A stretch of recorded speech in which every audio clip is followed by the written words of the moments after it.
Hello everyone. Today we talk about how to fix the app of Speaky. We will go to settings,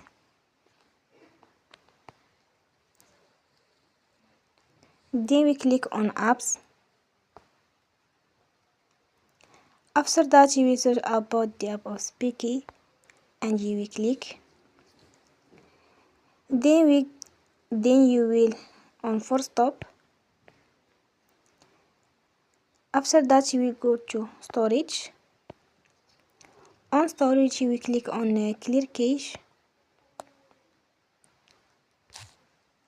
You will go to Play Store and then you will update your app.